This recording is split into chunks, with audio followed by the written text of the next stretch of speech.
My name is Pat Latona.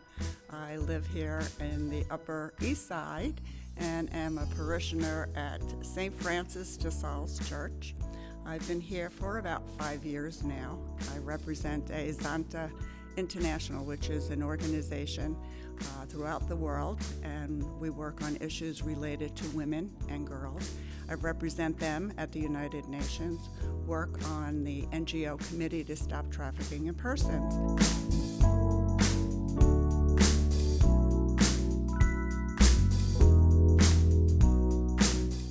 Came here to Mass one day, I guess it was probably in March, and in the bulletin there was a notice asking for people in the community and in the parish to donate chocolate for the Easter baskets for children in the neighborhood, particularly the Little Sisters of the Assumption.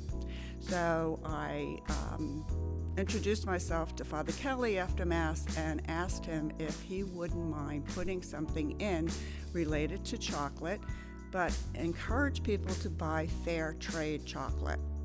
He had really no idea what I was talking about, so after I explained it to him, he said sure. So I wrote something up, it went into the bulletin. Same thing happened in the fall when it was Halloween time, where we buy lots and lots of chocolate. And of course, I stopped him again and asked him if I could do it, and he said, absolutely.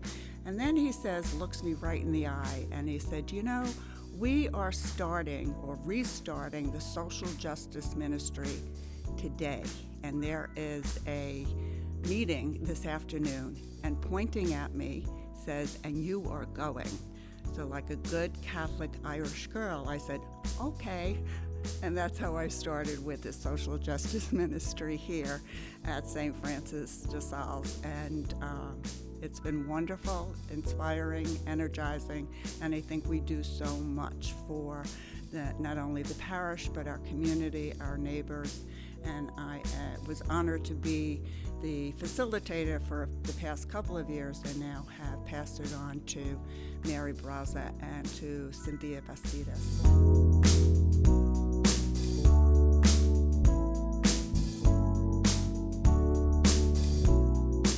I am a registered nurse, so it's always been ingrained in me to be able to reach out and help other individuals on a medical or nursing level.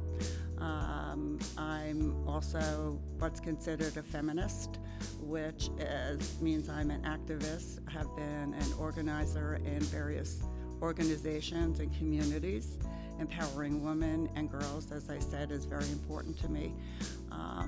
But once I started with the social justice ministry here, it beautifully aligned all of my beliefs and values with the principles of Catholic social teaching. I guess my work at the United Nations allowed me to look at the world through the lens of human rights, and that certainly is one of the tenets in the social justice. It's the solidarity. It is reaching out to the community and working with the poor, those who are disenfranchised, taking care of God's world, creation, our Mother Earth. Every single one of them is aligned with what I believe that as Catholics and as Christians we should be doing for each other, for our fellow human beings.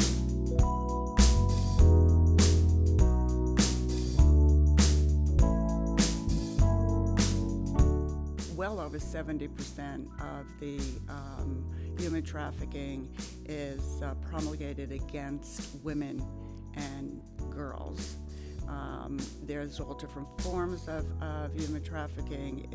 There's obviously, most people know about sex trafficking, child trafficking, organ trafficking, agricultural labor, forced labor, whether it's domestic, agricultural, working in farms, working in hotels, working in massage parlors. many, many individuals. And I'm sure if you walked around the streets right here, periphery of maybe a mile, you would find women and men who are being trafficked, being held against their will for the main purpose of making money for their trafficker. It's a $155 billion industry throughout the world. So there's a lot of money to be made. If there was one area and one group of people I really would want them to understand what it's all about, would be parents and children and teenagers, because it is the use of the internet in order to traffic individuals and solicit them. It's unbelievably, it's just on the rise and getting worse and worse, pulling these kids into being trafficked, solicited into prostitution. So it's expanding, and it is because of all of the money that can be made.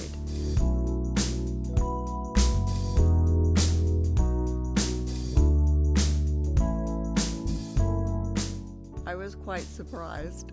There was a young woman who was the director of education at Lifeway Network, and she was a member of the NGO committee to stop trafficking in person.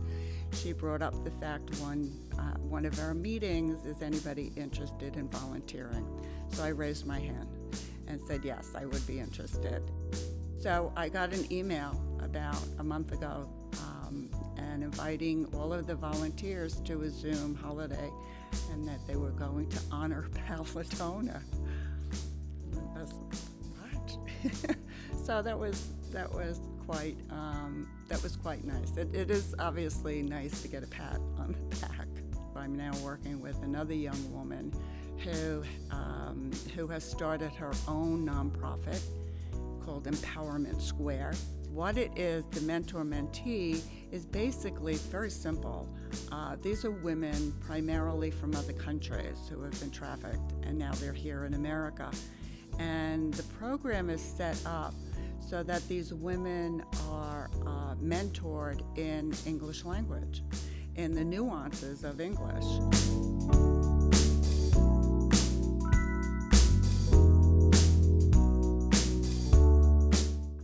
I think what happens is that an individual, from one perspective, will find out about a need in the community, whatever it might be, and that touches their heart. This is something that they really want to do something about.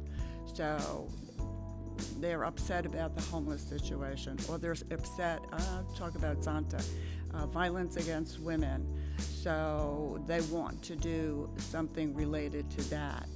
And then I think as the individual becomes more enmeshed in the role of a volunteer, where it is just doing something, now it becomes part of their being, their spiritual essence, which leads them to sort of embracing and then becoming more and more involved in a community. And I keep going back to that, the community, and how important that is.